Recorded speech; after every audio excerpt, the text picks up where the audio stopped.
When you picture the devil, what do you see? I'm guessing it's a big, red guy with horns, a pointy tail, maybe holding a pitchfork, right? He's ruling over this fiery kingdom of eternal torment.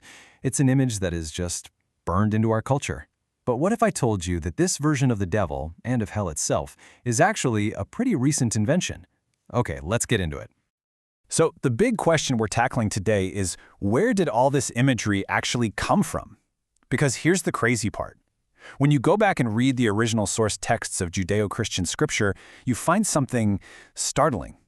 The picture is way less clear, and our modern villain, he's just not there.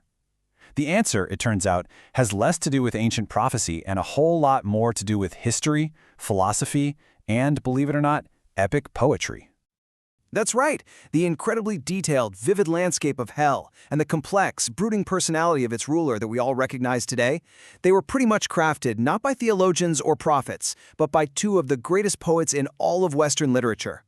Their work was so powerful, so imaginative, that it basically overwrote everything that came before it. So let's meet the primary architects of our modern underworld, Dante Alighieri and John Milton. First, you've got Dante's Inferno, which gave us the actual layout, the 9 circles, the very specific punishments for very specific sins. He literally drew us a map of damnation. Then, centuries later, John Milton comes along with Paradise Lost and takes the guy in charge of this place and gives him a soul, a psychology, and this incredibly tragic backstory. So, here's the easiest way to think about it.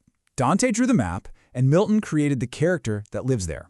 One gave us the where, and the other gave us the who. And when you put them together, their literary visions fuse to create this powerful cultural image of hell and Satan that is still with us today.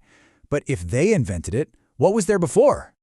All right, so let's rewind. Let's go all the way back to the original source material and see what we can find. Or maybe more importantly, what we can't find. When we actually search the Hebrew Bible, what Christians call the Old Testament, for this grand cosmic villain, we're met with a pretty surprising silence. And honestly, this is the bombshell. The whole idea of a single, all-powerful force of evil, the cosmic arch-enemy of God, and a place of eternal, fiery punishment for wicked people, it's just not a major theme at all. The early Israelites just didn't see the universe in that way. So where did the name Satan even come from? Okay, so the key here is all in the language. In the original Hebrew, the word is ha-satan.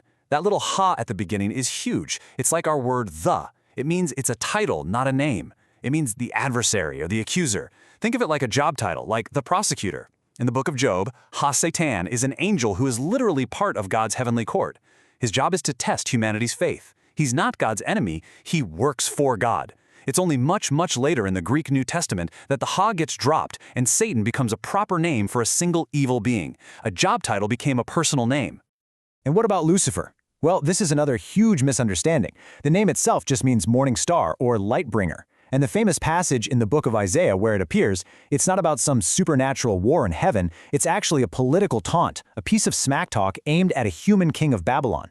This king was so arrogant, he basically compared himself to a god as bright as the morning star. So the prophet is saying, oh, you called yourself a god? Well, look at you now. You've fallen from the sky, and you're dead just like any other man. It was only later that readers took this passage completely out of context and merged it with this new, developing idea of a fallen angel. And that's how the myth of Lucifer was born.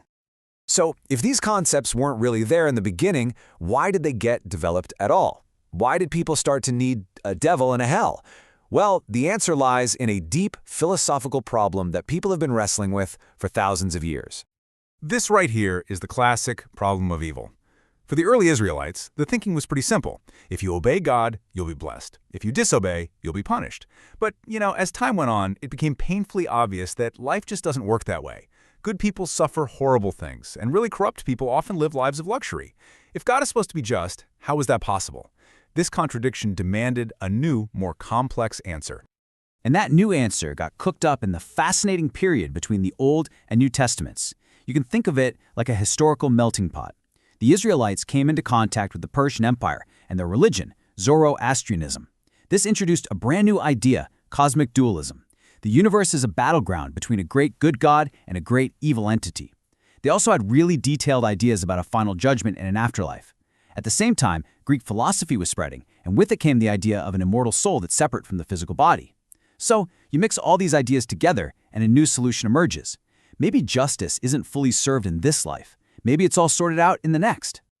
So with all these new philosophical tools on the table, the stage was perfectly set. By the time we get to the New Testament, all these different threads have been woven together. The vague adversary from the Old Testament gets a total makeover. He's recast as a major villain with a very clear role to play in this epic cosmic drama. Yeah, in the Gospels, Satan's resume gets a serious update. He's no longer some heavenly prosecutor doing his job. No, now he's the tempter who goes toe-to-toe with Jesus in the wilderness. He offers Jesus all the kingdoms of the world, which kind of implies that he's the one running them.